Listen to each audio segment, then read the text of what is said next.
在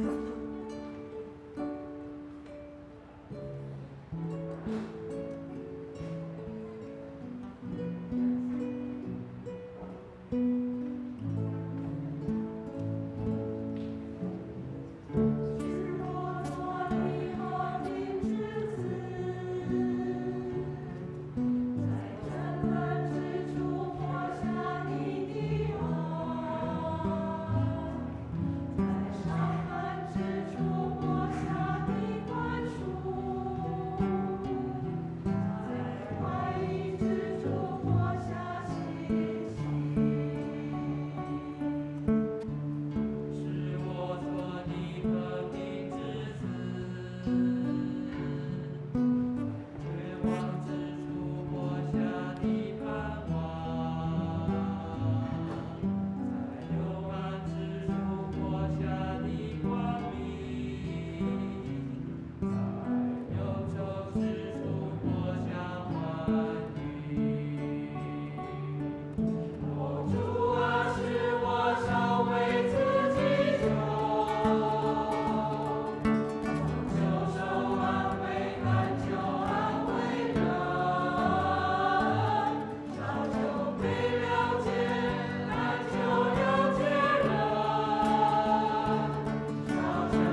那个去蒙恩会做随时的帮助。第三支麦克风帮我看一下，音量大一点。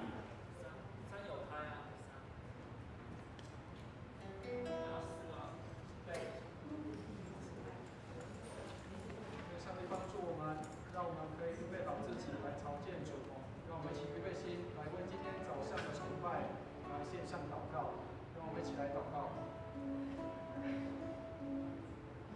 慈悲怜悯的天父，我们为今天早上的崇拜献上感恩，祝福我们，让今天早上的崇拜成为馨香的祭，献在你的坛前。愿你恩待我们，坚固我们的信心，靠你而得的喜乐是我们的力量。你也引导我们走在你恩典的路上，让我们行路躺卧都不偏离你的话。你的话是灵，是生命，让我们预备好自己来领受。你也为今天早上所有的设备、我们的器械、所有的工具，都能够为主所使用，来献上祷告。让我们今天早上所献上的，能够完完全全的在主的面前蒙主的悦纳，也带领保守我们今天早上的崇拜。弟兄姐妹都预备心，来到主的圣桌前，来领受这个圣餐。让我们领受基督的身体与宝血，使我们在基督里合为一体。谢谢你垂听我们的祷告，祝福我们在你里面蒙恩。感恩祷告都奉耶稣基督的圣名。弟兄姐妹，让我们预备心来参加早上的崇拜。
弟兄姐妹平安，我们要准备开始今天的崇拜。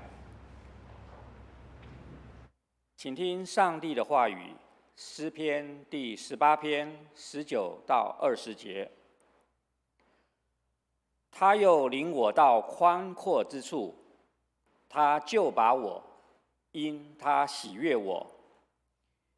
耶和华按着我的公义报答我，按着我手中的清洁赏赐我。我们一起祷告。慈爱的天父，今天是8月份的第一个主日，今天也是父亲节。每年这个时候，我们在庆祝父亲节的时候，我们感谢赞美我们在天上的父，因为你的同在、你的爱、你的怜悯、你的恩待和拯救，使我们成为你的儿女，并且得以在最终挽回。我们要献上赞美，愿荣耀归给你，并且有主的同在以及看顾。祷告不配乃是奉主耶稣基督的圣名，求阿们。我们现在以诗歌一起来赞美敬拜我们的主。诗歌在新灵粮诗选67首，你真伟大。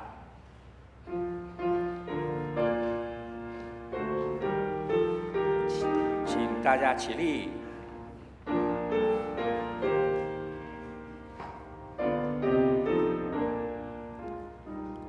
主啊，我神。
弟兄姐妹，我们一起用使徒信经来宣告我们的信仰。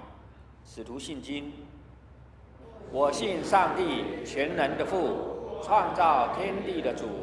我信我主耶稣基督，上帝的独生子，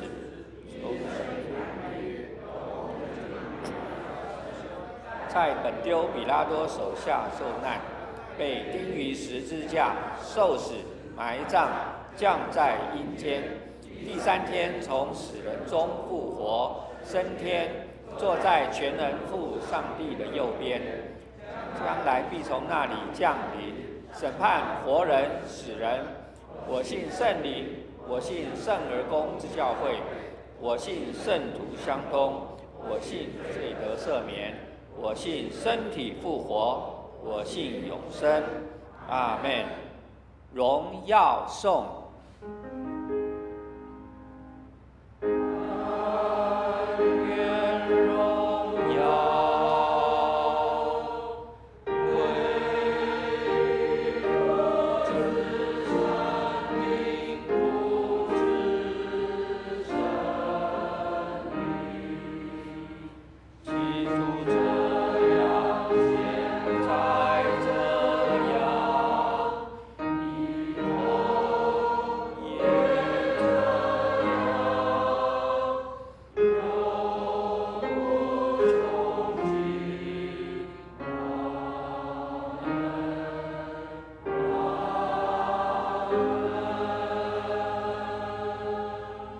请坐下。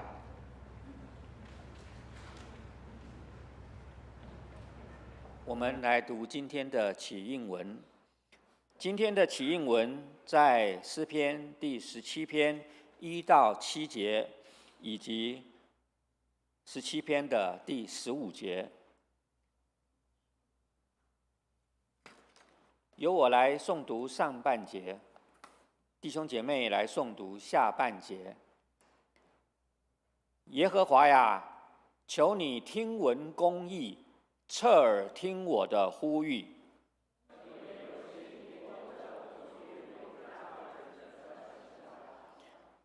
愿我的判语从你的面前发出。你已经试验我的心，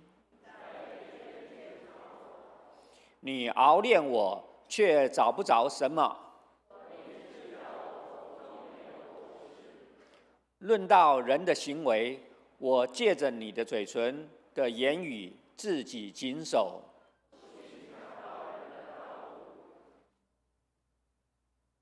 我的脚踏定了你的路径。上帝啊，我曾求告你，因为你必应允我。求你显出你奇妙的慈爱来。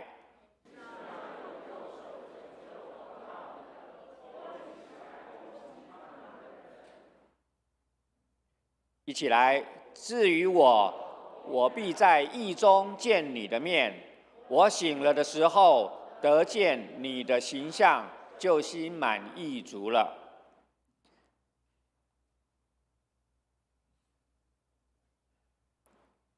我们一起来为下列的事项祷告。我们为大洋洲国家图瓦鲁祷告，盼望基督的信仰能够进入他们的生活文化中，国家百姓能够更认识基督信仰来祷告。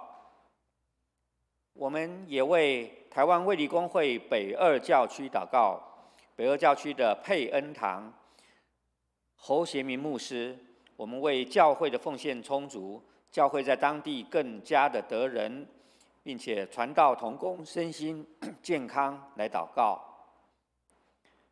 我们也为台湾2024年的总统以及立委选举来祷告，求主拣选合适的正直和立法者，赐福台湾的人民。同时，我们也为台湾的儿童、青少年能够得到完善的知识教育以及美好的品格教育造就来祷告。我们也为台湾第一线防疫工作的医护人员、军警人员来祷告，愿主赐福他们平安，工作顺利。我们现在一起来同诵主祷文。主祷文来，我们在天上的父，愿人都尊你的名字为圣，愿你的国降临，愿你的旨意行在地上，如同行在天上。我们日用的饮食，今日赐给我们，免我们的债，如同我们免了别人的债，不叫我们遇见试探，救我们脱离凶恶。因为国度、权力、荣耀，全是你的，直到永远。我们请苏品纯弟兄来攻读今天的经文。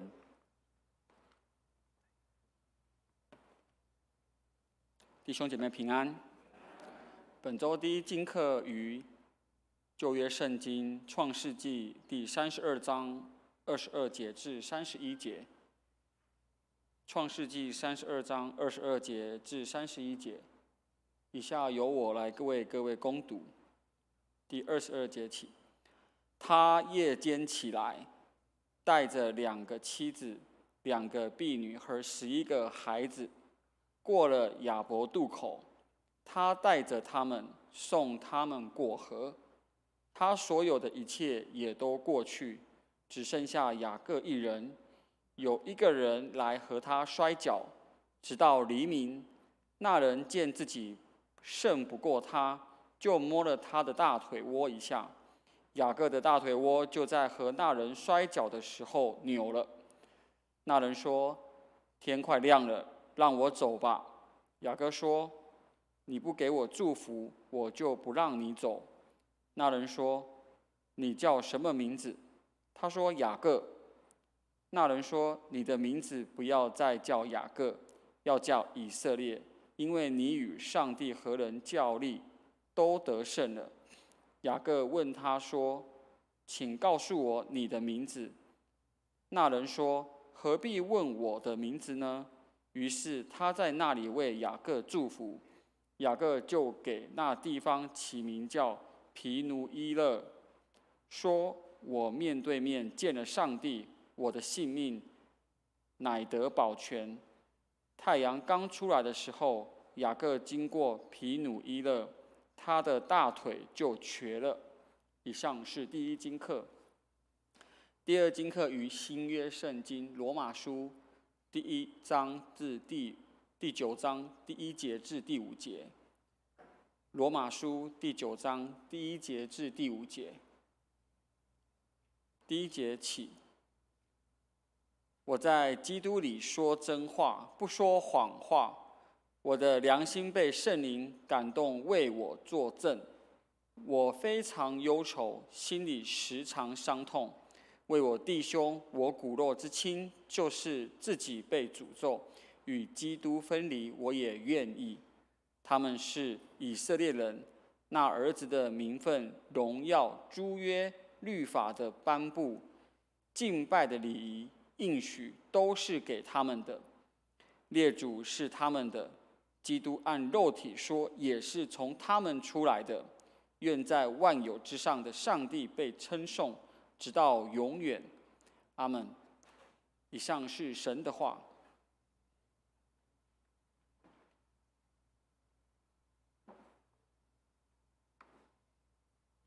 今天的正道经文在马太福音第14章13到21节，由我来朗读。马太福音14章13到21节，耶稣听见了，就上船，从那里独自退到野地里去。众人听见，就从各城里步行跟随他。耶稣出来，见有许多的人，就怜悯他们，治好了他们的病人。天将晚的时候，门徒进前来说：“这是野地，时候已经过了，请叫众人散开，他们好往村子里去，自己买吃的。”耶稣说：“不用他们去，你们给他们吃吧。”门徒说：“我们这里只有5个饼2条鱼。”耶稣说：“拿过来给我。”于是吩咐众人坐在草地上，就拿着这5个饼、2条鱼，望着天祝福，拨开饼递给门徒，门徒又递给众人。他们都吃，并且吃饱了，把剩下的零碎收拾起来，装满了12个篮子。吃的人除了妇女、孩子，约有5000。接下来，我们请诗班为我们献诗。诗班，请。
我们谢着诗班，用祈祷的心为我们献上芳香的祭。以下时间交由我们荣光堂的主任牧师蔡牧师来为我们证道。今天传讲神的话语的主题是传递的爱。牧师，请。正道前，我们有一件事情要做一个宣布，就是总会给我们在荣光堂有3位的义务传道要颁发他们的证书。那可能很多人会说，那什么样是叫做义务传道？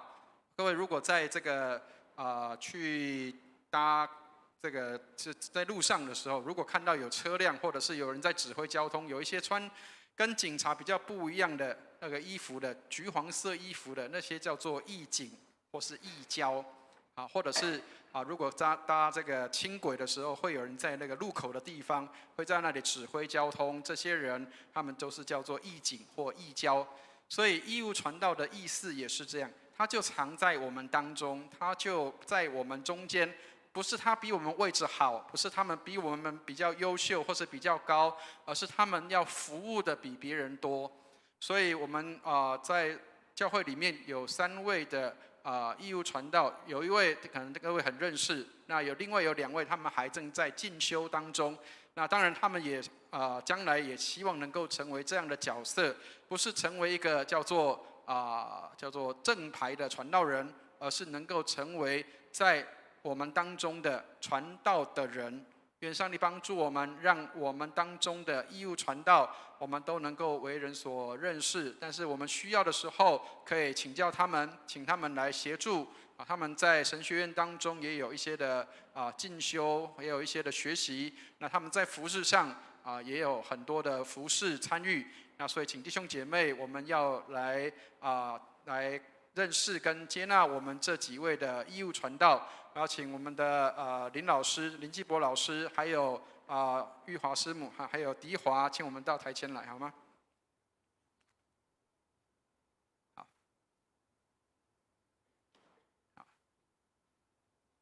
来，请到台前哈。好，来，请转向弟兄姐妹。弟兄姐妹，我们的林老师应该为大家所认识我们的教会最早的元老就是我们的林老师他从过去好牧师时代的时候就已经在这里有参与侍奉跟服事。那他的这个教师退休之后，他就去念神学院，而且在教会里面一直参与侍奉，直到如今所以是我们最资深的这个义务传道。这是我们的教会之光愿上帝祝福，让我们的林老师身体强壮健康，继续在我们当中有美好的服事。那中间这一位，我想就不用介绍了，这是我的师母应该大家都认识她，常常会接到她的电话或者是讯息，她会跟大家做一些的关心那所以就是她在2020年的时候我们教会有义务传道，也请他来协助。那他愿意参与。那当然他是师母的角色，并不是一定要有这个名称，而是他愿意希望透过这样的一个学习跟教导，来帮助我们的弟兄姐妹。好，那在我的右手边这位是迪华姐妹她现在也是人家的阿嬷那现在也有一个可爱的小孙子那她也是在我们当中参与服事跟侍奉一段时间的姐妹。那她也很热心，愿意希望能够参与在一些的服事上能够让自己更加的晋升，所以现在也在进修这个我们的义务传道的学习课程当中。那我相信各位也对他有很多的认识几个小组里面他都有参与在侍奉的里面那我刚刚讲了，义务传道就像义工或是像这些的义交义警一样，在平常当中都是跟大家一样的那需要教导、需要协助、需要帮助的时候，他们会挺身出来做一些的教导的工作，或是一些指导的工作。那更多的服事，所以他们是众人的仆人。所以请弟兄姐妹，我们要为他们常常祷告，希望他们的服事、侍奉、学习都能够一起蒙恩哈。那我们就要将这个证书来颁发给他们。那我们请执事会主席好了请执事会主席来颁发我们的这个传道证书给我们的林老师林继博弟兄。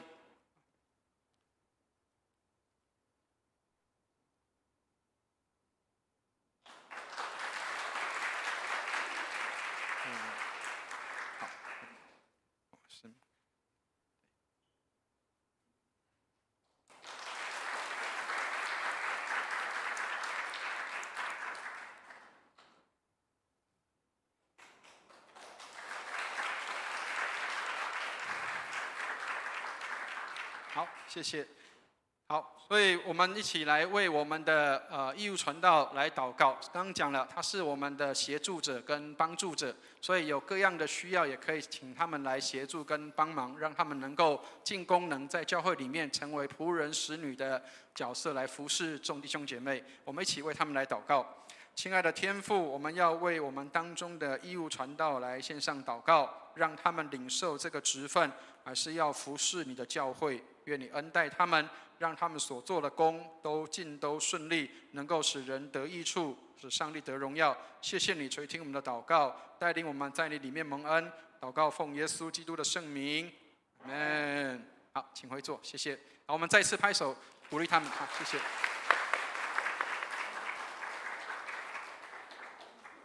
好，所以刚刚讲的，事实上，义务传道是跟我们当中是一起的。跟我们弟兄姐妹没有特别，好像他们比较不一样，不是，而是他们要付出，或是他们要投入的比各位更多。所以请求上帝帮助让他们能够有智慧、聪明，能够来协助教会里面的一些的事工，让我们的事工能够进行的更加的顺利。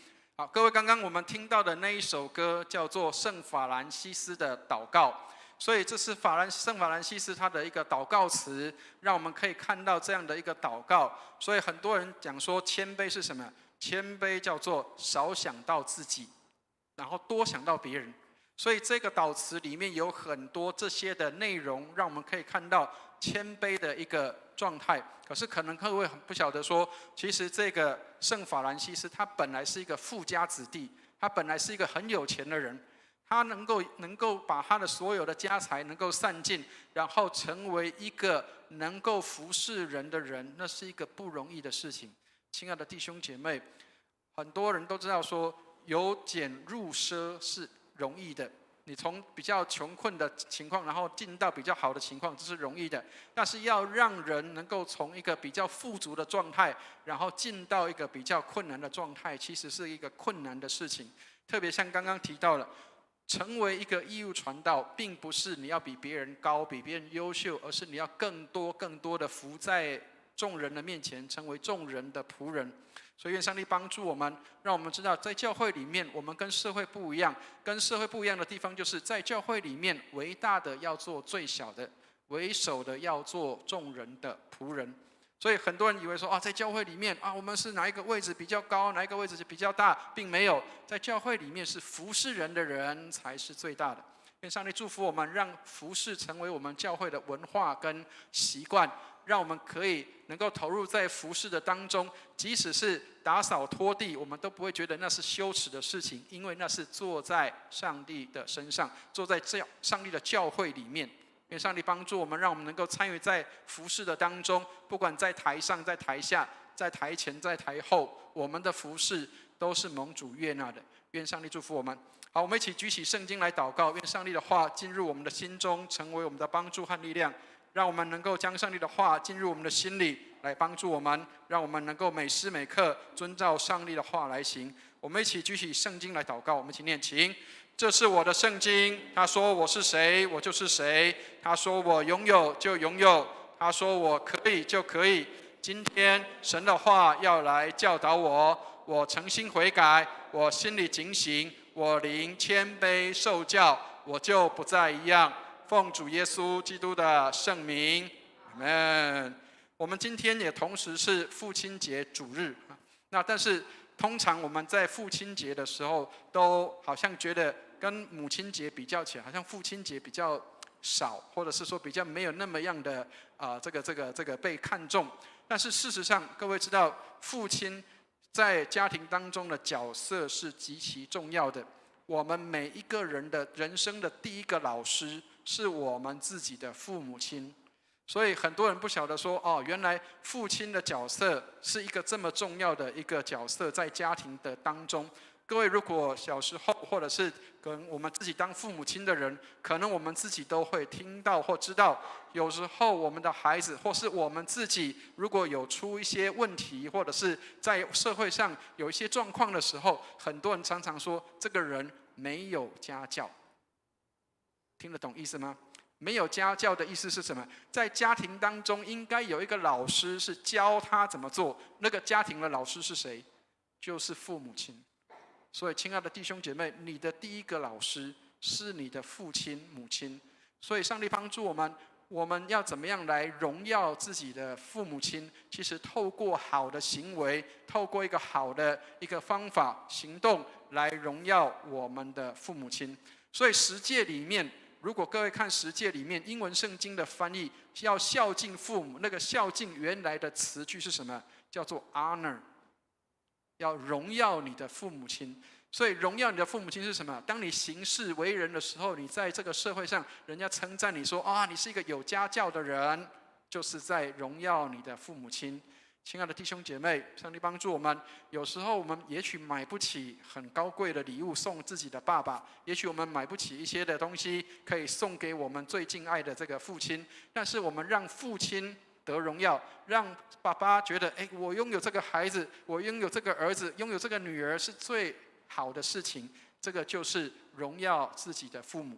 愿上帝帮助我们，让我们能够把荣耀父母成为我们孝顺父母的一种方式跟方法。父母亲不一定要我们有赚很多钱给他，而是让我们能够在我们的生活当中，能够成为一个真正的一个能够站立在这个社会上，能够站立在这个世界上的一个能够荣耀他们名字的这样的人。愿上帝祝福我们。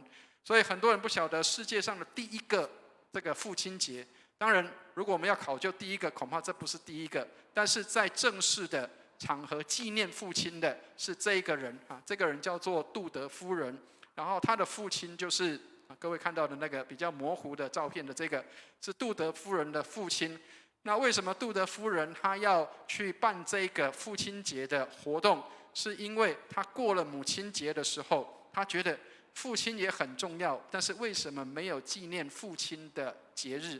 那因为他的父亲在这个几年前也过世了，所以他后来在过母亲节的时候，他觉得应该也要有一个节日是来纪念父亲的。所以各位知道，美国的父亲节不是8月8号，知道吗？8月8号只有谁在过？只有华人在过父亲，也是8月8号。其他地方不是8月8号过的，其他地方是在6月份的时候过的。好，所以世界上第一个父亲节是在1910年的6月19号，也是这个杜德夫人的父亲他的这个忌日的时候过的这个节日。所以一样的，他希望能够透过这个节日，就跟母亲节的设立一样，透过这个节日来纪念他的父亲。好，所以各位知道，其实现在我们大概都被广告淹没了。我们大概都知道父亲节、母亲节都是送礼物的时候，所以礼物那个感觉已经超过我们对父母亲的纪念。愿上帝帮助我们，让我们能够回到那个原来设定的那个节日的意思，是要纪念自己的父亲，纪念自己的母亲。愿上帝帮助我们，让我们能够回到那个原点里面，知道纪念自己的父亲、母亲，那是一个多么重要的事情。犹太人认为父亲跟老师的地位是一样的。各位，其实我们在华人圈里面也是这个想法。各位知道以前有一个叫做五尊，现在大概很少人在讲这个东西。五尊是什么？知道吗？天地君亲师，这个叫五尊。所以这5种就是在我们当中应该被尊重，而且应该被推到崇高的地位。天地，华人认为天地这个人是天生地养的。然后君就是指这个领袖的意思，然后这个父母亲，然后再来就是老师。所以这些人他们在我们的人生当中都成为我们最大的一个帮助，或是最大的一个应该被尊崇的。所以犹太人他们称呼自己的父亲也叫老师，叫做父亲老师，意思就是父亲就是家里的老师。好，那考一下各位，知道有母亲节，各位知道母亲节有什么花知道吗？康乃馨是母亲花，对不对？好，红色的是代表什么？妈妈在，对不对？白色的是妈妈不在了，对不对？好，那各位知道父亲花是什么花知道吗？好，有没有再猜一下？父亲花。好。金针花是母亲花，是华人的母亲花。好，给大家解答一下哈，你会发现很特别，它其实不是送情人的。玫瑰花，好，红色的玫瑰是父亲在的时候，白色的玫瑰是父亲不在的时候。所以玫瑰花其实不是只有送情人，玫瑰花是送父母亲的，送父亲的，而且这个是这个杜德夫人亲自挑选的，亲自设定的，就是母亲花是康乃馨，父亲花是玫瑰花啊。所以上帝帮助我们，让我们知道今天该送什么花给父亲了啊。父亲也是我们当中重要的那个情人，那个情人是父亲的恩情的这样的情人，像我们能够送父亲花给自己的父亲，然后来祝贺他今天的这样的一个节日。愿上帝祝福我们。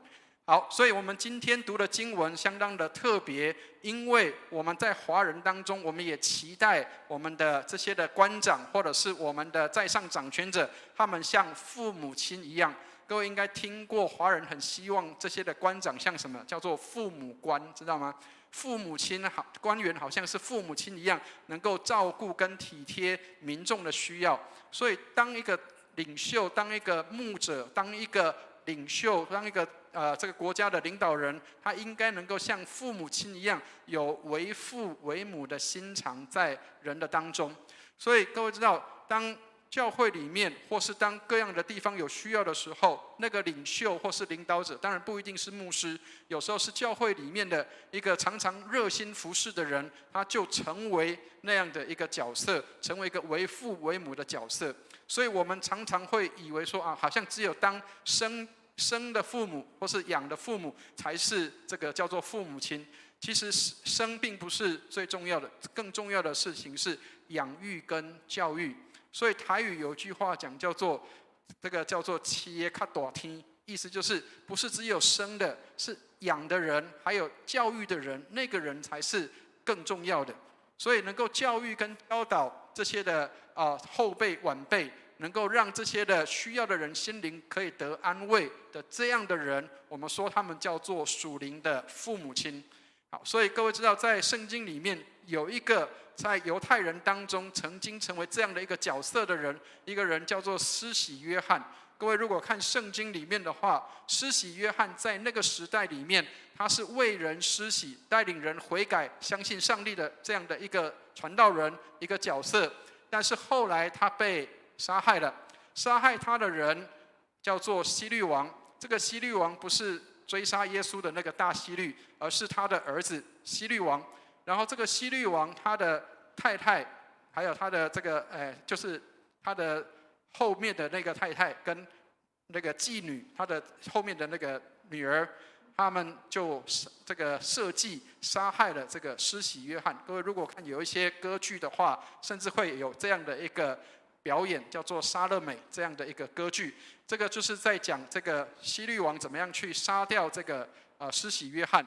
所以当施洗约翰被杀掉的时候，其实很多跟随他的人，他们都绝望跟失望，因为一个好的老师不见了。但是亲爱的弟兄姐妹，耶稣接受跟接纳这些的人。我们来看一下，在今天经文里面14节的地方，我们一起来读一下14节的地方，我们一起来念一下14节，一起念来。耶稣出来，见有许多的人，就怜悯他们，治好了他们的病人。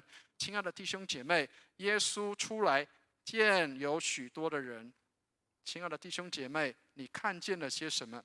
你看到了哪些人？你看到了这些人，他们有些什么样的需要？他们有些什么样是我们可以提供他们，让他们得帮助的？一个属灵的父母亲，他不单是看顾人的身体的需要，他也看顾人心灵里面的需要。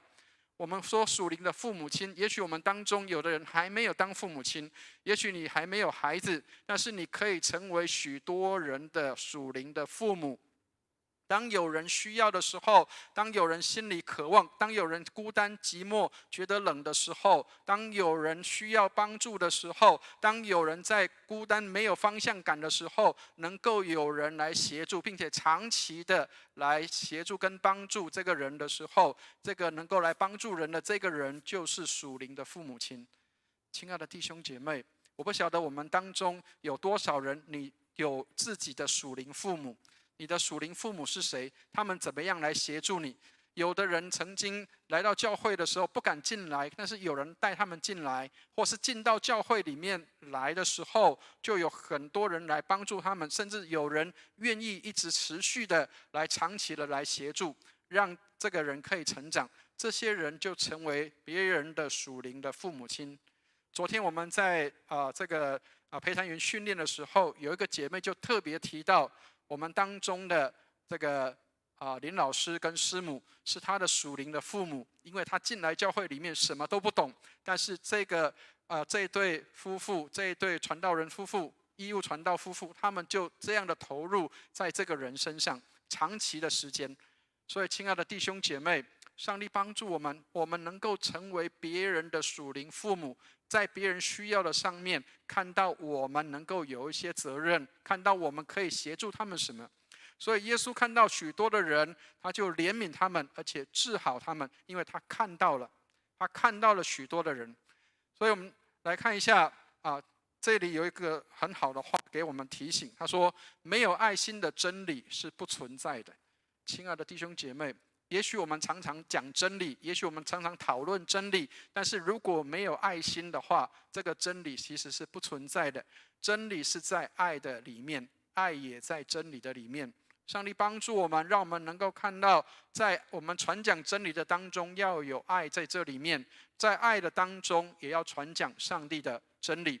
所以渴慕渴望要得到上帝话语的人，这些人跟了耶稣，但是这个时间是一个尴尬的时间。各位来看一下15节的地方，我们一起来念一下15节，一起念来。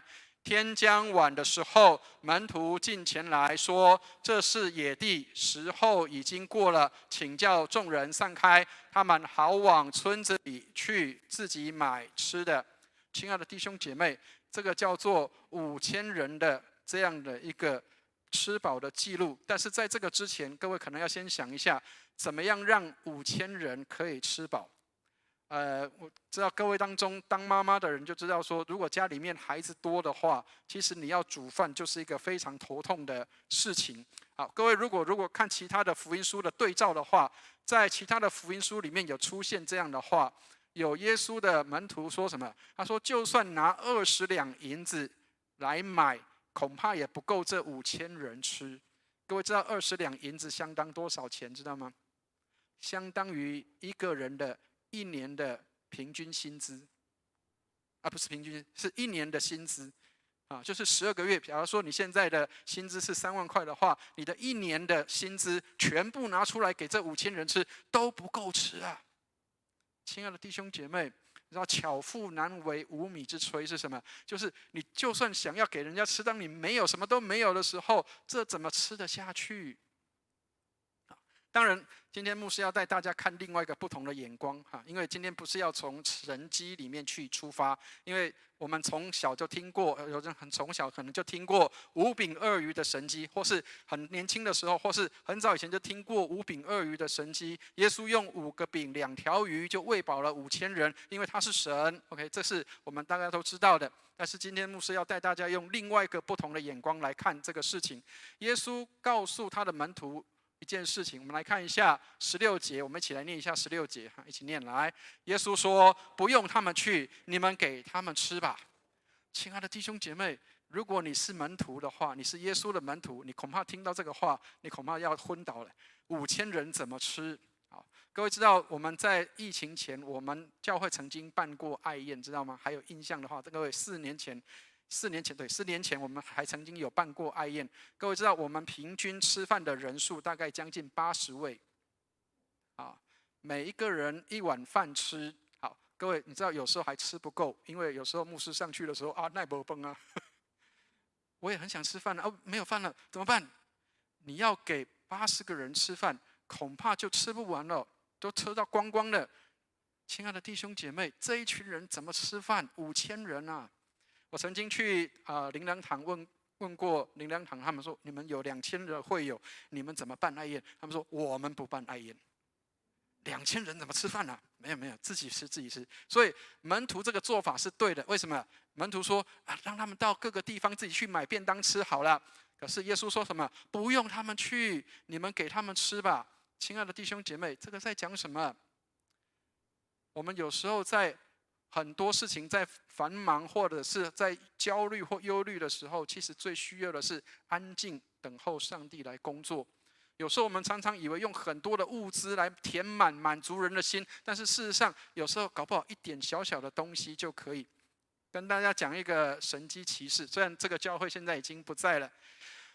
以前我跟师母我们在东港的时候，各位知道我们以前在东港，其实我们在那里布道所从零开始是蛮辛苦的。然后特别那个时候88水灾之后，教会里面办了客服班，因为为了吸引孩子们到教会里面来。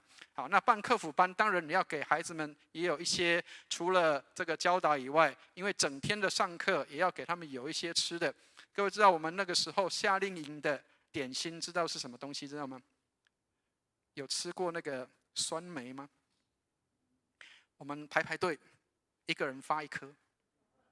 发完了之后，有的人还想吃，他就跳到后面来，牧师可不可以再多吃一个？有多的 ，OK， 好，再多吃一个。你知道那时候在旁边有一个长老会的长老，他看到这个事情，他说：“这哪有可能？我们教会办夏令营，从来没有过这么寒酸的，一个人吃1颗酸梅。各位知道，50个孩子绕1圈，然后继续再拿第2颗。1颗酸梅可以让一个孩子觉得今天很快乐，因为我吃到酸梅了。亲爱的弟兄姐妹，为什么？因为我们太富裕了，富裕到一个程度，就是恐怕蛋糕、面包在他面前他都不吃的。可是当你什么都没有的时候，那1颗酸梅就是最好的东西。亲爱的弟兄姐妹，1颗酸梅可以让一个孩子快乐1天，很难想象有这样的事情会发生。所以刚讲了那个长老会的长老，他说：“闹可怜，不可能的，居然有这种事情会发生。”但是我不是要告诉大家说以后我们夏令营就是1颗酸梅，不是这样，千万不要误会哈。我的意思是要告诉大家说，要去看到有时候上帝的作为不一定要用很多很大的东西来满足别人的。好，我们来看一下门徒所讲了一件事情，他们送上一个便当来。我们来看一下这个便当，好，我们一起来念一下17节，我们一起念来。门徒说：“我们这里只有5个饼2条鱼。” OK， 这是一个孩子，一个年轻的孩子，他要来参加这个聚会的时候，他带了便当，这是他1天要吃的便当。妈妈告诉他出去的时候，要记得这1天的便当就在这里了。结果后来，这个孩子的便当，他送到耶稣的面前，给耶稣。亲爱的弟兄姐妹，各位知道，这个孩子如果把这个5个饼2条鱼给耶稣的话，不但5000人吃不饱，他今天也没得吃了。为什么？因为搞不好一下子没有了。然后那个跟即溶牛奶一样，知道吗？那个一下子就刷起来，没有了，怎么办？这些东西怎么办？好，没有一件事情会忽然临到，每一件事情都有上帝巧妙的安排。所以圣经说，万事互相效力，叫爱上帝的人得益处。耶稣说什么？他说：“拿来给我，拿过来给我。”亲爱的弟兄姐妹，你有把你那个微小的、少少的量、少少的那些东西、少少的资源带到耶稣的面前吗？好，刚刚讲了，我不是要讲神机骑士，而是要讲另外一个想法。当耶稣拿到这5个饼2条鱼的时候，在望天祝谢、拨开递给门徒的时候，各位知道是谁传递的，知道吗？门徒传递嘛，对不对？好，但是各位知道，神就在我们的当中。上帝同在的时候，有的东西它就会越变越多，了解意思吗？通常物理上面我们会知道，东西是越分会越少，但是有的东西却是会越分越多的。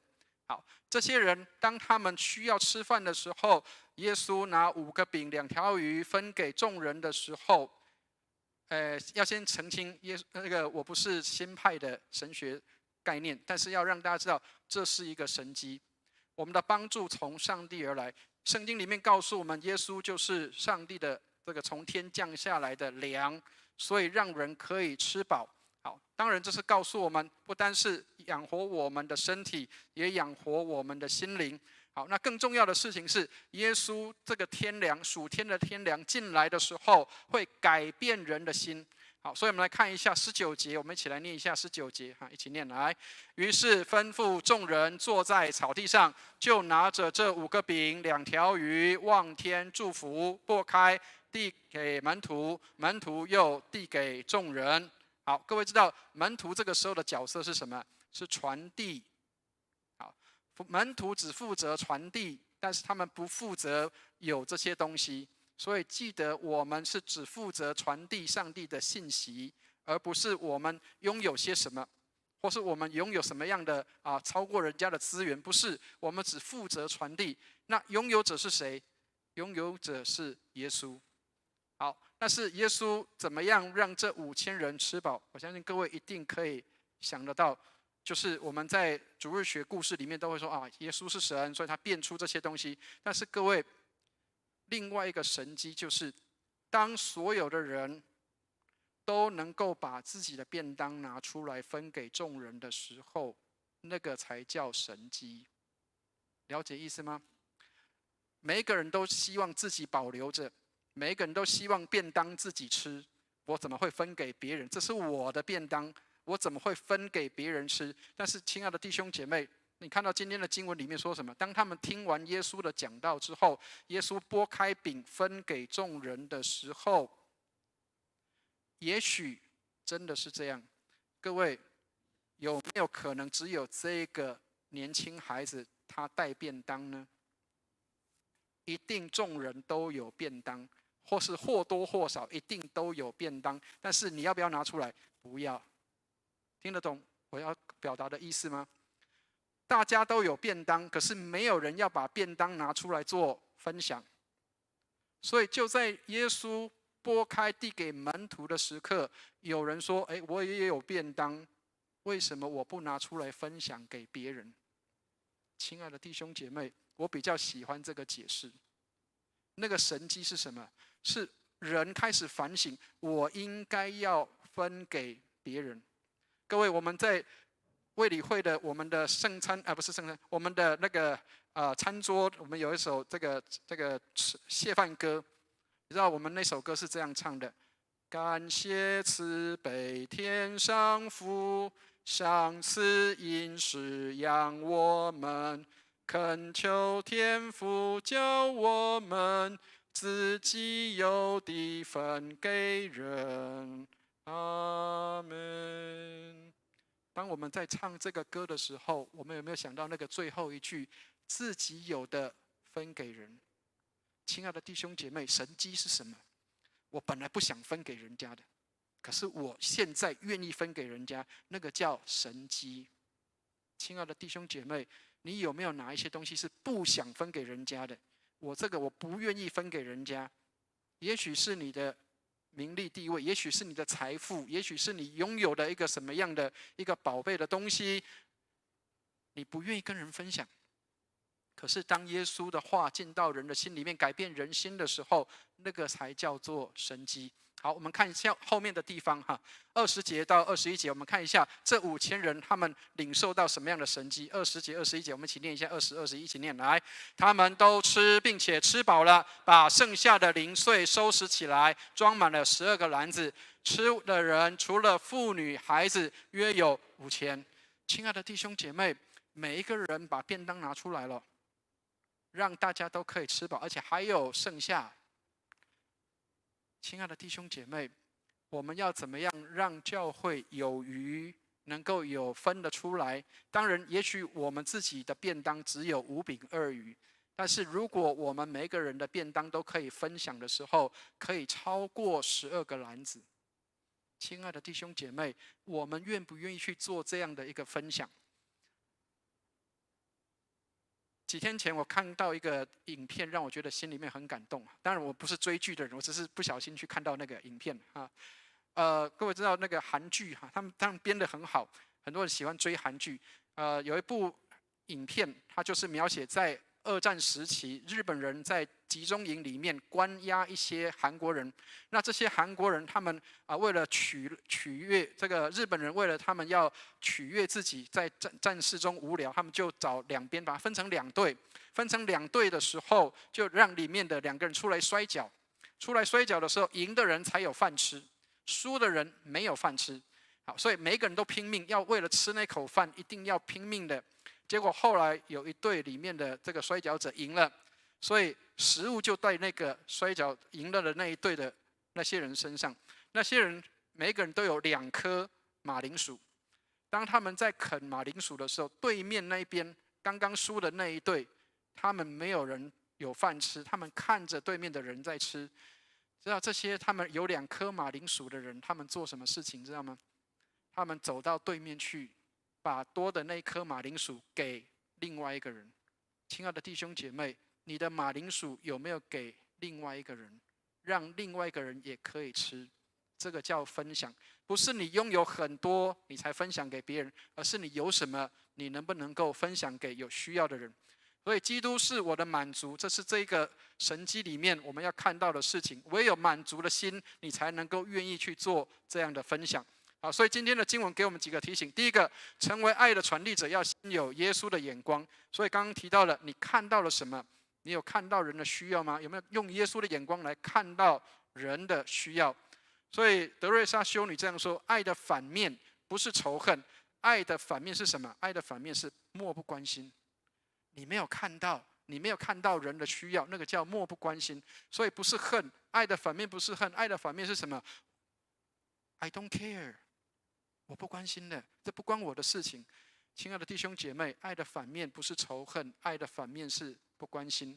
当我们开始顺服的时候，上帝就开始祝福了。当我们愿意顺服上帝的话，愿意跟人分享的时候，上帝的祝福就临到在我们当中。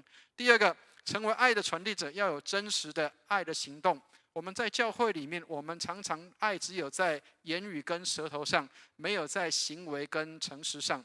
上帝帮助我们，我不是说我们一定要去这个准备米面，然后送给这个有需要的人，不是，而是我们有没有看到别人的需要。当你看到有一些孩子他正在苦恼，他的作业不会写的时候，我们能不能够去帮助他，让他能够把他的作业完成？如果我们看到有一些孩子他因着愁烦，他没有学费可以缴的时候，我们能不能够有一些的经费来帮助他？当我们看到有些人他生病没有办法有人去探望的时候，我们有没有人去探望？这些都是实际的行动。所以福音真理如果没有生出爱，就没有达到它的目的。如果爱少了福音的真理，就没有根了。亲爱的弟兄姐妹，福音的真理跟爱是并行的。我们给别人福音，也要给他服务；我们给别人服务，也要给他福音。让服务跟福音是一起的，给服务是给爱，但是爱跟福音是一起的。所以这个爱的存在不是从人来的，而是从上帝来的。当你能够愿意把你要保守的东西能够分给别人的时候，那个爱就在我们的里面。第三个，成为爱的传递者，是因为爱上帝的缘故。我们因为爱上帝而来做这样的一个行动，不是因为了特别要得到人的称赞或是赞美鼓励，不是这个，而是因为爱上帝的缘故。怜悯人的行为是要出于爱上帝的，所以愿上帝帮助我们，让我们为了主多走1里路。我们常常说为了别人多走1里路，为了主的缘故陪别人多走1里路，因为爱上帝的缘故。所以愿上帝帮助我们。所以这句话很多人以为是近思语，其实不是近思语，是在圣经里面。所以如果有这个佛教徒的朋友，要告诉他这一句话是在我们圣经里面哈。使徒行传20章35节，他说：扶助软弱的人，又当纪念主耶稣的话说，施比受更为有福。亲爱的弟兄姐妹，施比受更为有福，是我们自己家的话，不是近思语哦。所以一定要告诉你的身边的朋友，这是上帝的话，施比受更为有福。所以上帝正在敞开双臂，等着赐给我们所需要的一切恩典跟怜悯。愿上帝祝福我们，让我们有的也记得要分给人。愿上帝祝福我们。我们一起来祷告。慈悲爱我们的天父，感谢你赏赐我们丰盛的恩典，让我们能够自己有的分给人，就像你分给我们一样。愿你恩待我们，让我们所拥有的都能够来给需要的人，让人因我们得帮助。我们成为一个传递者，将上帝的爱能够来传递在有需要的人身上。感谢你垂听我们的祷告，愿荣耀归给主，奉耶稣基督的圣名，阿们。阿们。谢谢蔡牧师用神的话语来坚固、激励、造就我们。也盼望我们在座每一位父母都能够在主里成为子女的好榜样。不仅是生活上的父母，更是属灵的父母。也盼望在新的一年，我们教会能够透过弟兄姐妹之间不断的关怀、分享、见证以及福音的广传，我们能够成为一个传递爱的使者。现在我们开始今天的圣餐礼。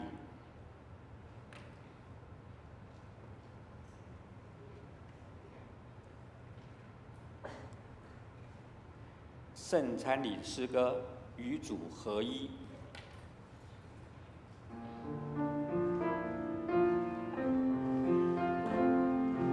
请起立。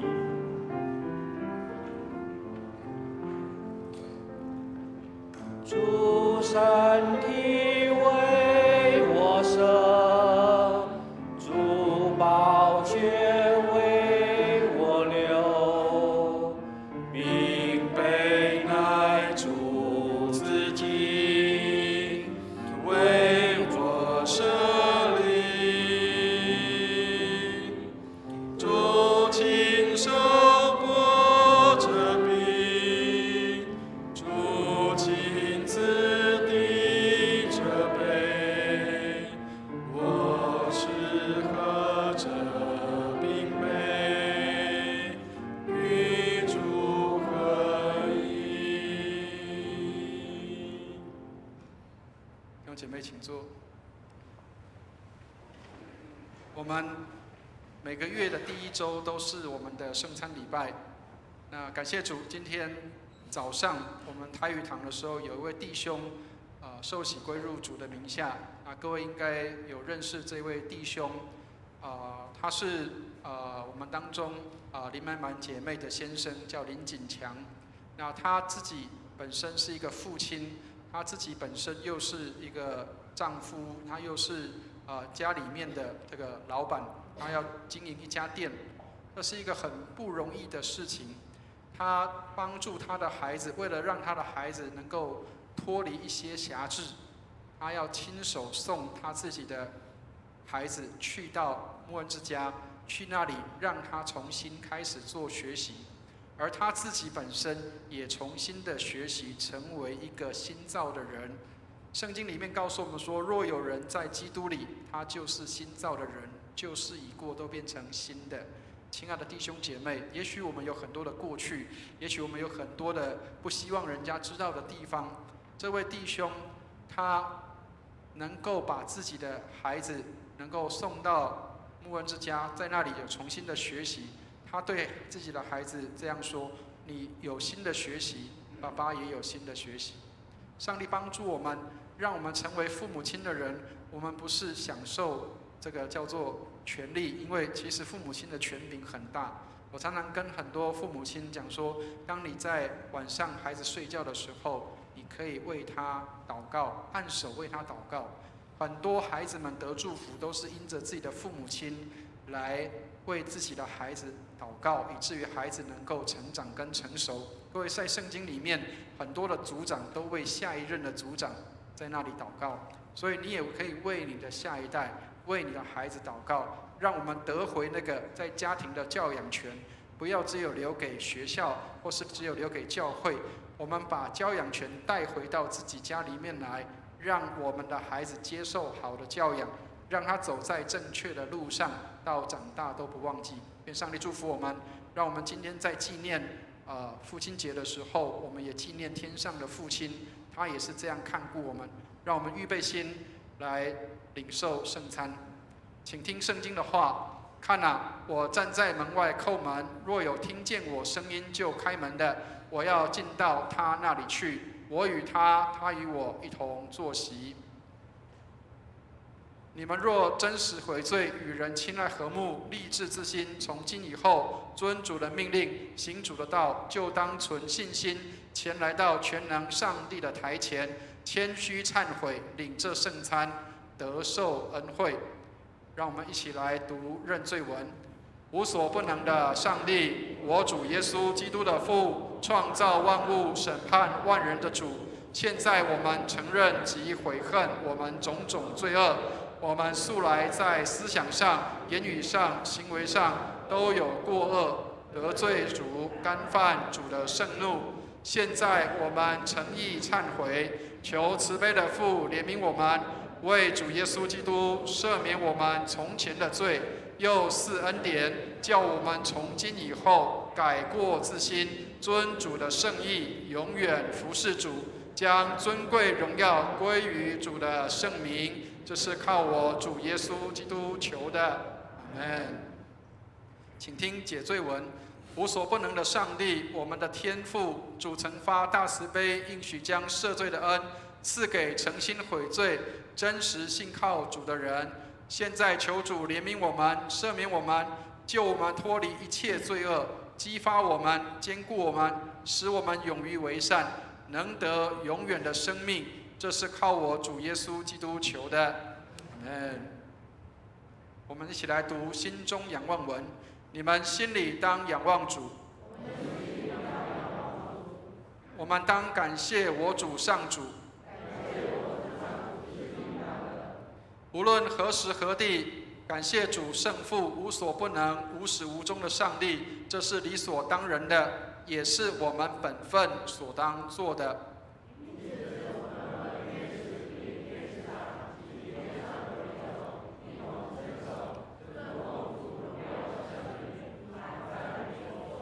圣哉，圣哉，圣哉！天地万军的主，主的威严充满天地，愿荣耀归于至上的主，阿们。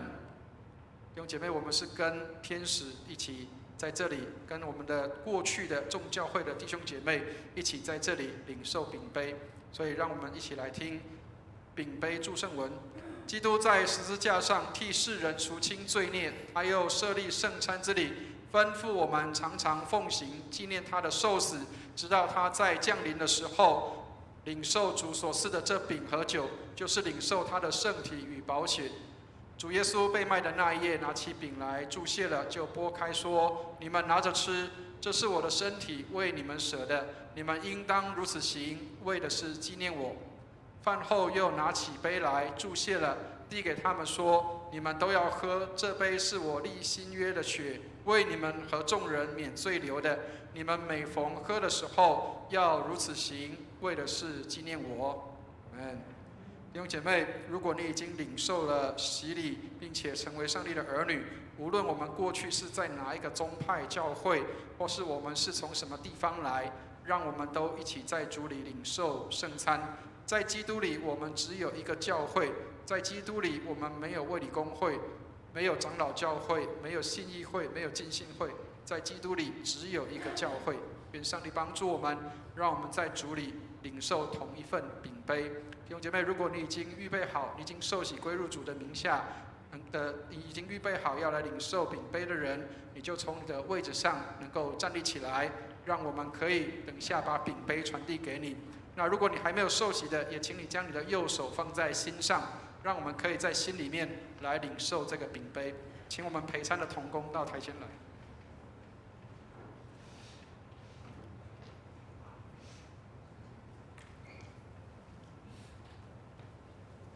那我们的年轻人，请帮忙我们一下喷酒精哈。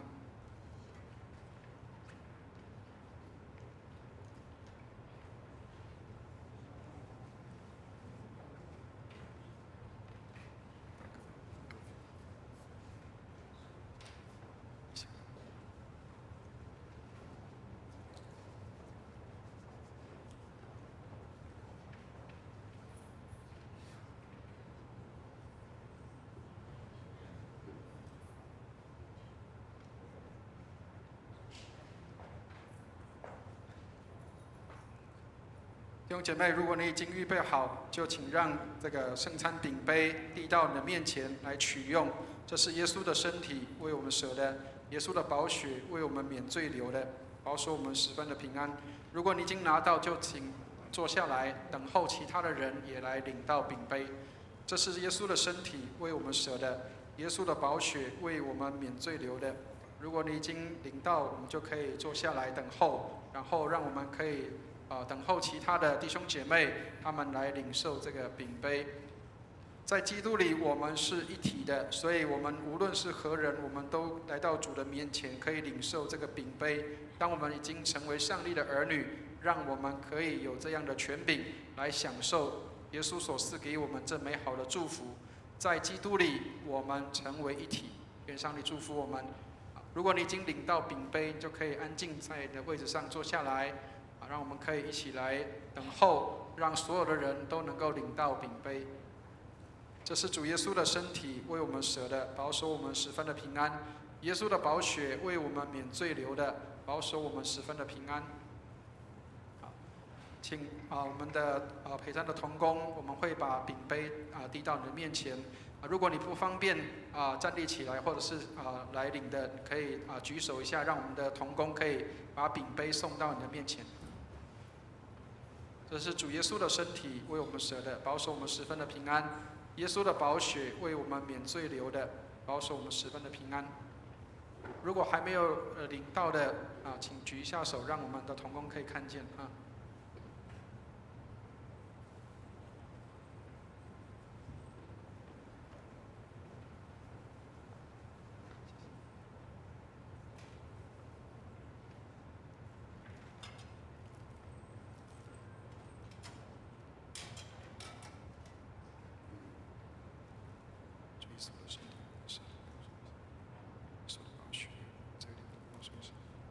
身体为你舍的，保守你十分平安；耶稣的宝血为你免罪流的，耶稣的身体为你舍的，保守你十分平安；耶稣的宝血为你免罪流的，保守你十分平安。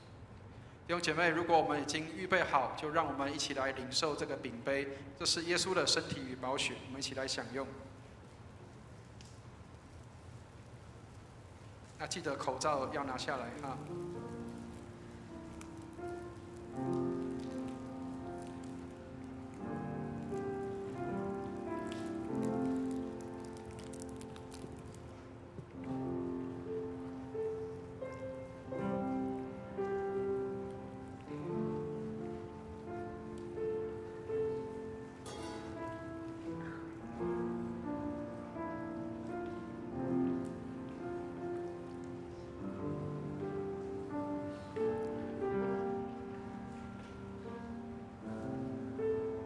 弟兄姐妹，让我们一起低头来祷告。慈悲爱我们的天父，感谢你赏赐丰盛的恩典，让我们今天早上我们的弟兄姐妹可以在这里领受饼杯，让我们在基督里我们成为一体，在基督里我们成为新造的人，旧事已过，都变成新的。谢谢你垂听我们的祷告，带领我们在你的里面蒙恩，保守我们在你的里面有平安。愿荣耀归给主，奉耶稣基督的圣名，阿们。今天圣餐礼到这里。弟兄姐妹，我们一起起立，用心灵粮诗选300首与主合一，来回应上帝对我们的爱。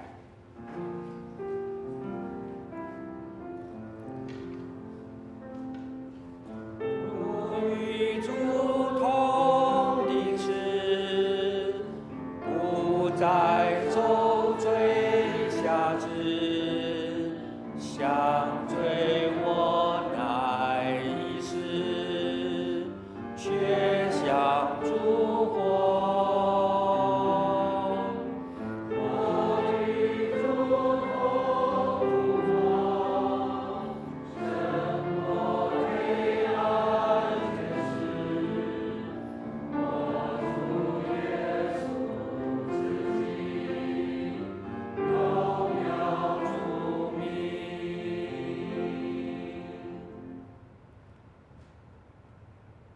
我们仍旧站立，开始今天的奉献，请大家预备心，恭敬以金钱奉献来表达对上帝的感恩。请思宪到台前。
起立，我们一起来祷告。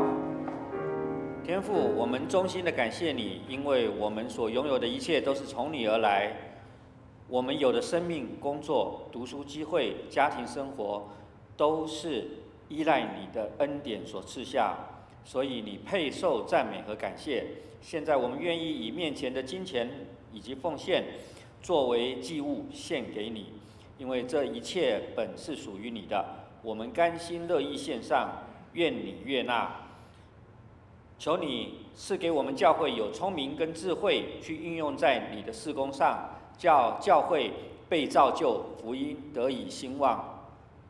这样子祷告，不配乃是奉主耶稣基督圣名求的，阿们。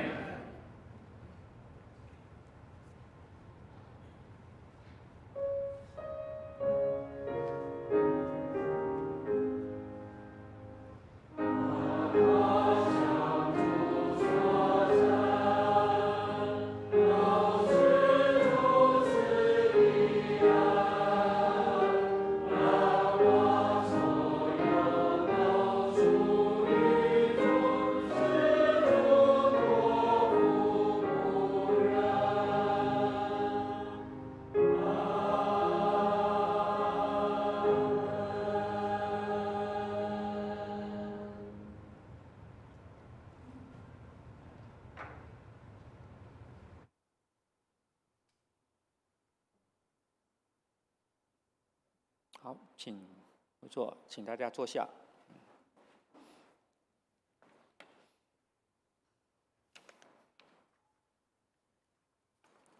弟兄姐妹，让我们一起来唱《我们成为一家人》。唱完第一次之后，我们彼此可以起立拱手问安。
好，弟兄姐妹，请回到座位上。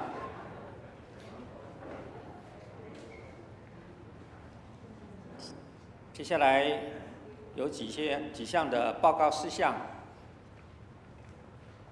本周呢是8月份的圣餐以及父亲节的主日，请弟兄姐妹预备心参加。同时呢，我们这一次的台语堂有林锦强弟兄的受洗，我们欢迎他受洗归于主的名下，成为荣光堂的家人。那同时呢，接下来今天有几个会议，一个是在11点40 205教室召开小组长会议，还有下午1点半在6楼召开8月份的执事会，也请相关的同工执事们预备心参加。那同时今天呢是父亲节，我们在主日之后，在原地这个地方3楼有父亲的感恩音乐会，由我们赵连秀姐妹主唱。那也欢迎弟兄姐妹留步参加。同时呢，接下来我们教会有预备了非常多的教育训练培训的课程，也请弟兄姐妹呢仔细看一下我们这周报里面的相关的细节啊。那这里面呢有包括牧师从7月22号到8月26号，每周6的下午10点钟，上午10点钟会开设从新生命开始的师资课程。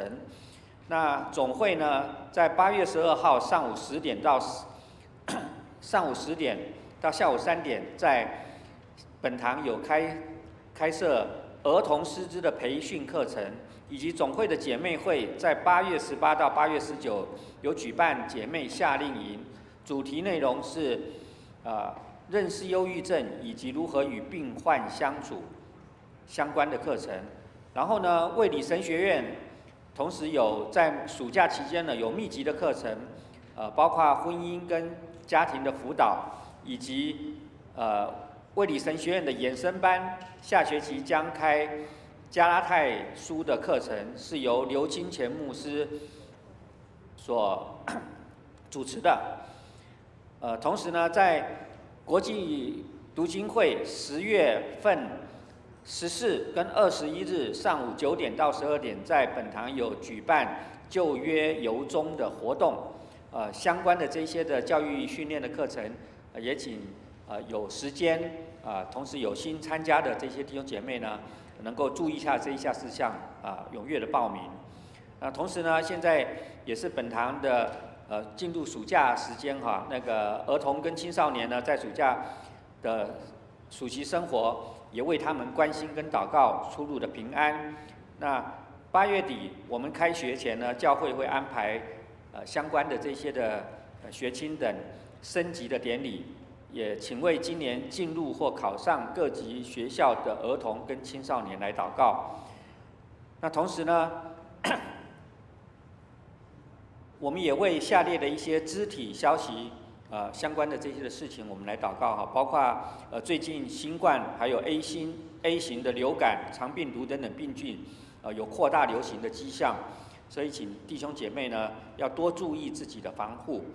还有呢，也同时也为底下的这些身体不适的弟兄姐妹代祷。那我不一一的详细的念，请大家仔细看我们周报里面相关的内容。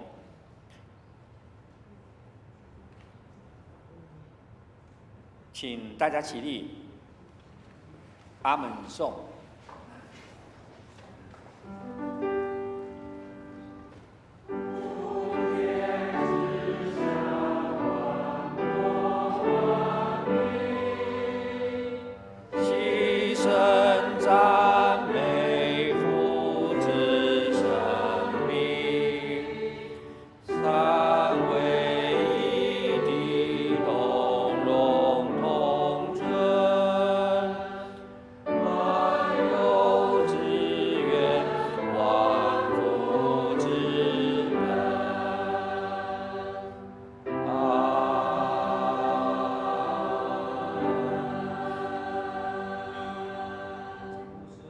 做祝福祷告。弟兄姐妹，我们一起来领受祝福。慈悲怜悯的天父，愿你恩待我们，让我们在今天父亲节主日，让我们当中所有的父亲都能够享受到极大的尊荣，让他们所做的也能够美好的事在他们的儿女的身上，让家庭蒙恩蒙福，让每个家庭满有上帝的慈爱。愿我主耶稣基督的恩惠、天父上帝的慈爱、圣灵的感动与交通，常与我们众人同在，从今时直到永永远远。阿门。阿门。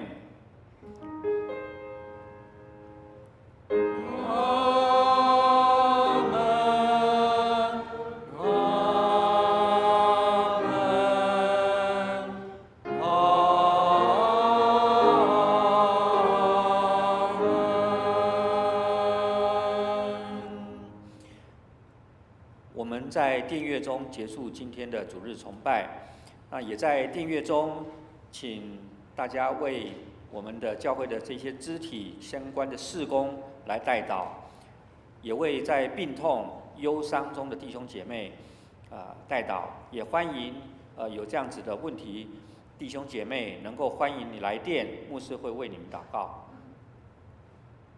请坐下。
弟兄姐妹，我们接下来有父亲节音乐会欢迎大家能够留步来参加我们的父亲节音乐会。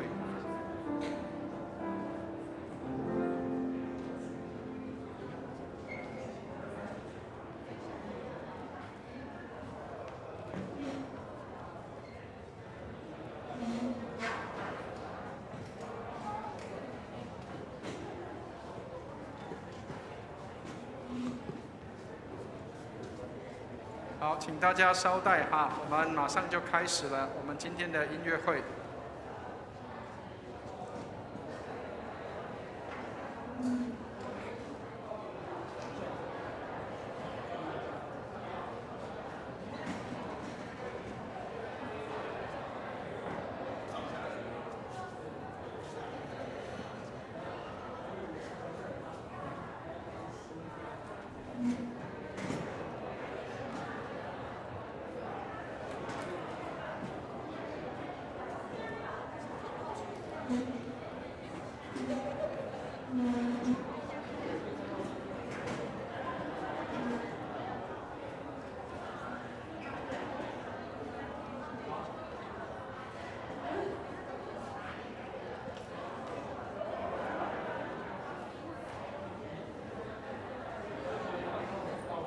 请大家预备就座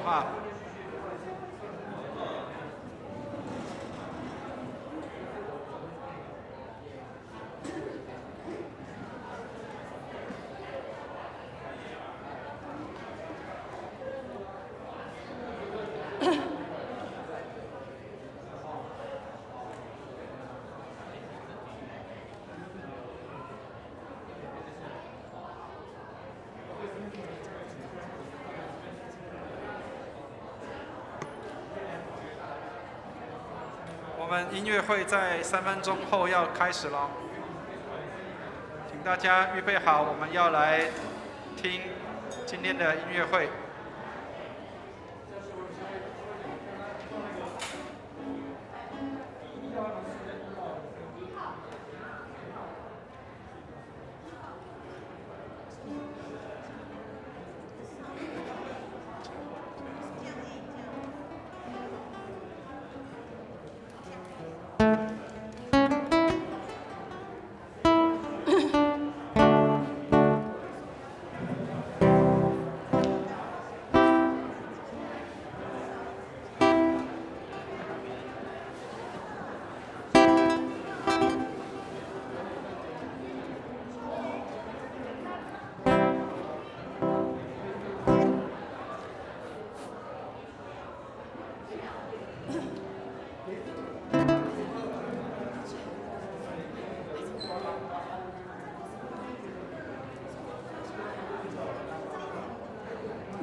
好，各位弟兄姐妹。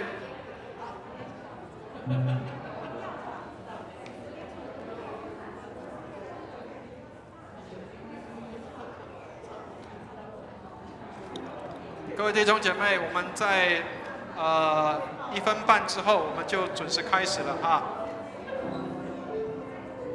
好，请大家赶快就座，我们要准备开始今天的感恩音乐会。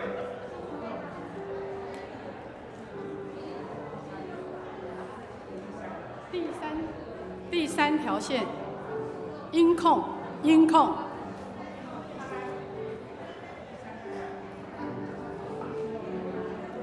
我们请各位弟兄姐妹就座。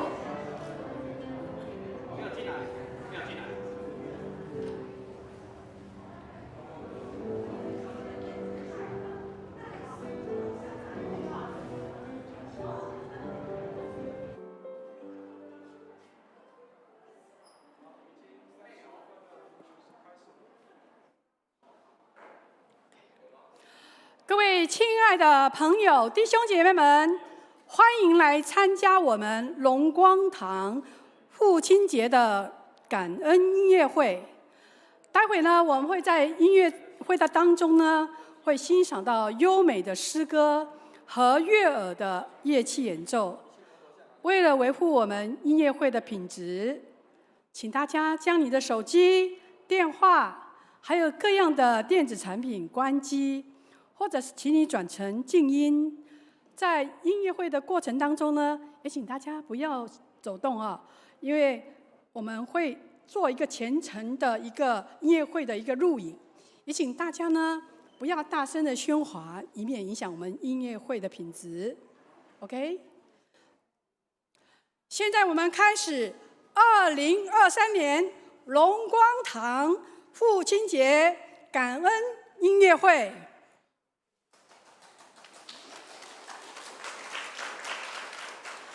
今天的第一首曲目是主祷文。主祷文是耶稣教导门徒祷告的一段祷文，记录在圣经马太福音第6章9至13节。主祷文的内容呢，可以作为我们基督徒处事为人、言行举止、对神、对人态度的生活蓝本。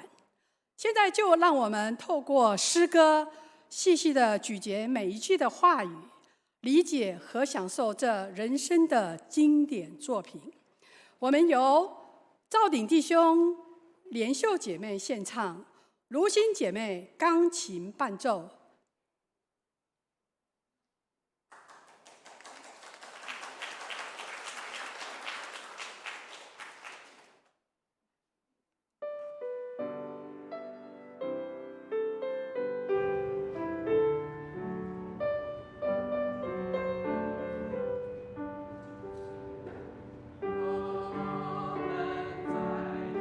上的父亲，愿你的名受显扬。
谢谢赵鼎弟兄、莲秀姐妹和卢欣姐妹。接下来由陈英慧老师带领的制服喜乐手中团为我们带来3首曲目。第1首曲目 ，It Come Upon the Midnight Clear， 夜半歌声。它是一首基督教圣诗和圣诞颂曲，由美国牧师艾德蒙·希尔斯作词。他描述着内心深处深深的对主耶稣降临的渴慕，及对于那一个神圣时刻的追忆。当他一个人独自望着星空，想念耶稣的晨光，想尽神子降临大地，为了拯救万民的大爱，他虔诚的感觉油然而生。让我们一起来欣赏。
第2首曲目 You raise me up， 你鼓舞着我。这首歌叙述着，当我灵魂疲倦、沮丧的时候，当我内心背负困难重担，而我会在平静安稳中等候，直待你来，倾坐陪伴我身旁。你鼓舞了我，能战于情峦深冈。你鼓舞了我，能经过狂风巨浪，在你肩头，使我能壮胆刚强。你鼓舞了我，能超越我自己。所有生命内心都藏着饥渴，异动的心不安地跳动着。当你临到，我心中充满惊喜。于此时刻，仿佛瞥见永恒。你鼓舞了我，能战于情峦山冈；你鼓舞了我，能经狂风巨浪，在你肩头，使我能壮胆刚强。你鼓舞了我，能超越我自己。这是一首非常脍炙人口、动人的歌曲，安慰所有正在经历着患难试炼的人，让神成为你我的鼓舞，也成为安定人心的力量。You raise me up。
第3首曲目是 In Christ there is no east or west， 在基督里没有东方或西方。在歌曲当中所提到了，在基督里没有东或西，在它里面没有南或北，只有一个伟大的爱的相交，遍及整个广阔的地球。他们的高度共融，无处不在，真诚的心在他身上，他的服务是紧密束缚全人类的精神。那么，信仰的兄弟们，无论你的种族是什么，手拉手吧，谁像儿子一样侍奉我的父亲，他肯定是我的亲属。东方和西方现在在基督里相遇，南北在他里相遇。整个大地，所有基督的灵魂，在他里合而为一。这个里头也暗示我们基督徒有责任传福音，让福音能够传遍整个大地，让所有的人能够在基督里合而为一。In Christ there is no east or west。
我们谢谢由陈英慧老师所带领的制服喜乐手中团为我们所带来的3首曲目。紧接着下来的曲目是《经文歌》。这首经文歌呢，是莫扎特在16岁的时候，他3度的造访意大利米兰的时间呢，所创造的歌剧哦。这个经文歌呢，它是采用很多的语词，透过很多的语词，采用戏剧性的手法，外形有着戏剧性的色彩风貌，形式则为古典奏鸣曲的形式，又承袭了巴洛克的传统。莫扎特在这个作品当中融汇了不同的风格的技巧，使得这个乐器本身具有灵性与生命力，艺术的价值非常的高。让我们来聆听赵莲秀姐妹献唱及怡珍老师钢琴伴奏，欣喜吧，蒙福的灵魂。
proget amicatiae, jam facele e nobila e procele. Exodus is justis in expectata quies, vondique obscula regnabat dox.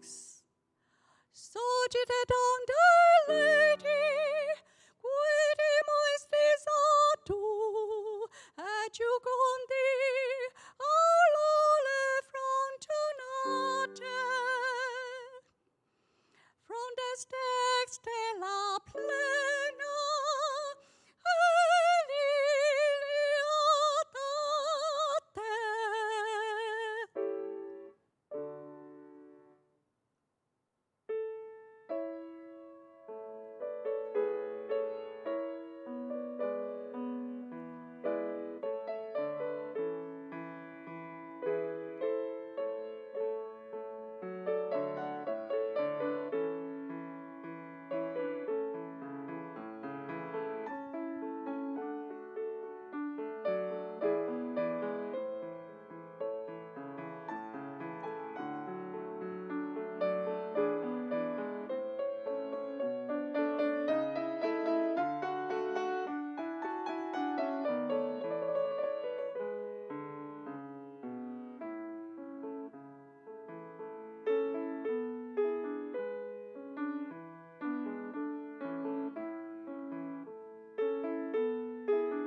always be.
我们谢谢灵修姐妹及依珍老师。下来的话的曲目是在电影《邪神王子》头的插曲《I'll Walk with God》。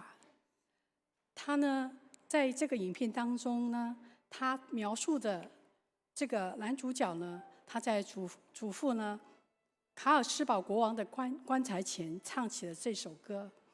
这个主角他唱出了祖父过世之后，今后他要如何来依靠神的帮助和引导，求神永远与他同在。他相信亲近神就没有真正的死亡，也没有恐惧，并且相信只要与神同行，就永远不会独行。他相信只要他坚持自己的信仰，上帝就永远不会离开他，并发誓每天他都要跟上帝祷告。那我们一起来欣赏由赵鼎弟兄的献唱及如新姐妹的钢琴伴奏 I'll Walk with God。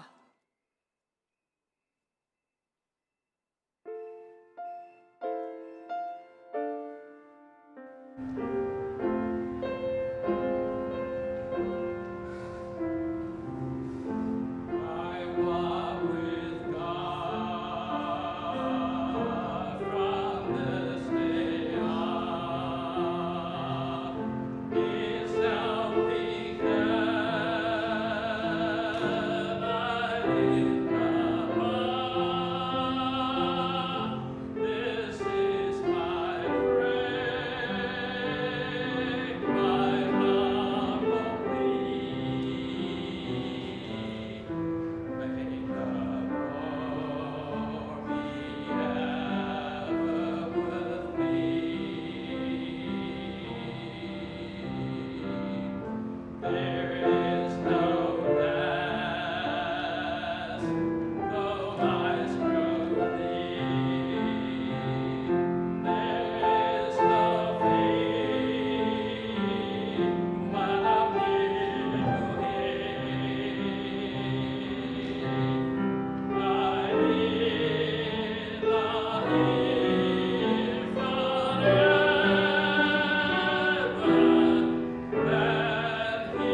弟兄及如心姐妹。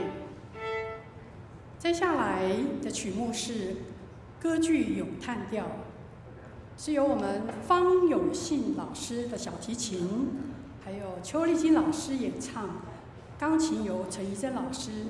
曲目是 Already Spring is Smiling。这首歌呢是1789年莫扎特所创作的歌曲，它翻译为“温柔的春天已经在微笑”。歌词当中描述着可爱的春天已在鲜花盛开的草地上欢笑，亲密的以和风相伴嬉戏着。我独自坐在河畔，为找不到牧人而哭泣。可爱的春天已在在鲜花盛开的草地上欢笑，亲密的与和风相伴嬉戏着。枝头绽放着新花，唯独找到牧人，才能安慰我这孤单的心。我们有请老师们 ，Already Spring is Smiling。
宪老师、丽晶老师及怡珍老师。接下来的曲目是诗歌你起居的所在。这首诗呢是摘自圣经诗篇第84篇。诗人描述着因为神的圣殿被敌人攻占，以至于不能回到圣殿中来敬拜侍奉的心情。圣殿的美呢，并非因为建筑的精工雕琢，而是神的灵在那里。因此，诗人写出了他的渴慕之情，渴望再进入圣殿侍奉，享受与神亲近的快乐，使干渴的心变为泉源之地。他深深地呼求主垂听他的祷告，并看顾他高抹的仆人，做他们的盾牌，使凡是依靠神的人都能蒙福。现在我们欢迎莲秀姐妹演唱及怡珍老师钢琴伴奏《你起居的所在》。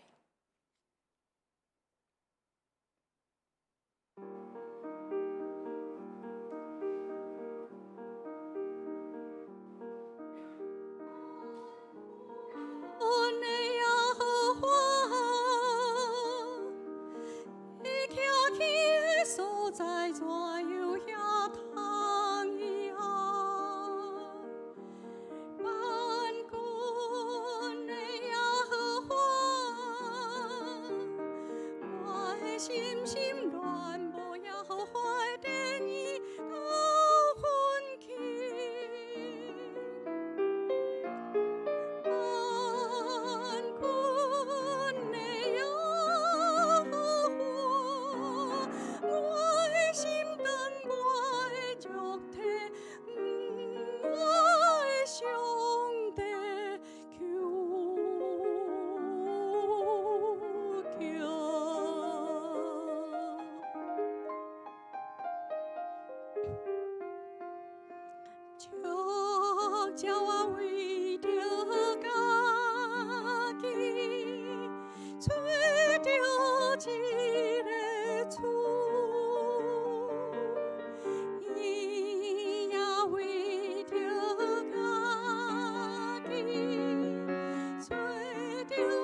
我们谢谢莲秀姐妹及怡珍老师。再下来的曲目是《O Sole Mio》，我的太阳。这首歌呢，算得上是意大利的国歌。在1898年的时候呢，由创作者、音乐家爱德华多·迪卡布阿创作的。传说中告诉我们，这个作家呢，他的灵感是来自于他对一位美丽的贵族小姐的热爱。情人美丽多情的笑容被卡布阿比喻为太阳，表示他忠贞不渝的爱情。在1921年的时候呢，法国和瑞士救世军的联合创始人威廉伊布斯呢，就将这首歌定为救世军的会歌，并且他采用这首音乐曲调写下了《从荣耀降临》。这首歌呢，正是描述我们所爱的阿爸父主耶稣的降临。这首歌由荣光堂吉他乐团合作，然后前2次呢由赵鼎弟兄及莲秀姐妹用意大利文献唱《O Sole Mio》，然后最后一次呢是这首歌的诗歌版哦，就由我们大家一起来高声的唱《从荣耀降临》，回应上帝对我们的爱。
阿门，阿门。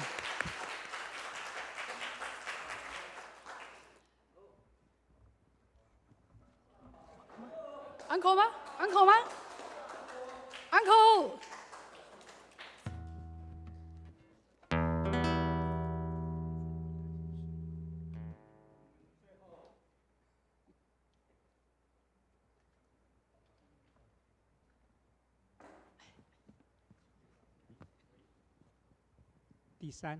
第三，最后我们用一首《基督是何烈山的磐石》。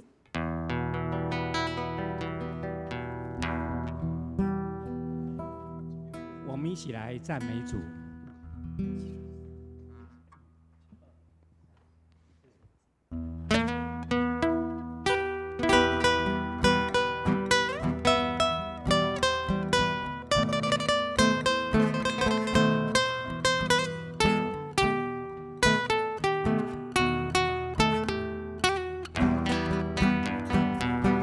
基督是何烈山的磐石，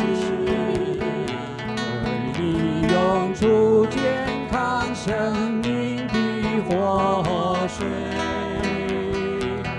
基督是何烈山的磐石，为你涌出健康生命的活水。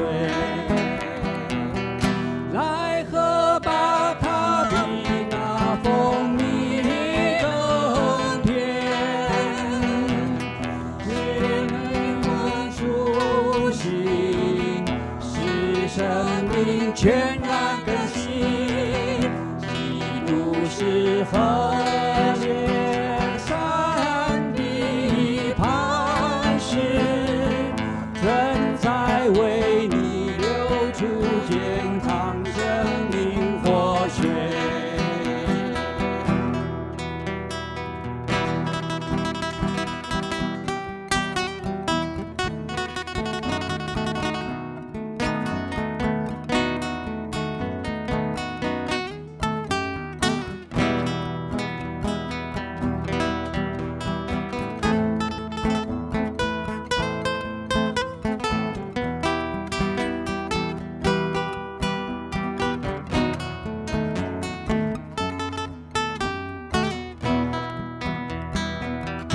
基督是山谷中的百合花，它是沙仑纯净的白玫瑰。基督是爱，让生命不再渴，它是救赎的永恒泉源。来喝吧，它比那蜂蜜更甜，使灵魂苏醒，使生命全然更新。基督是何烈山的磐石，正在为你流出健康生命活水。基督为你流出健康生命活水。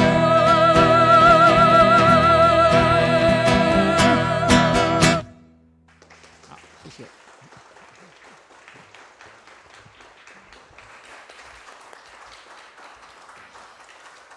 谢谢各位表演者的精彩的演出，也谢谢大家的参与。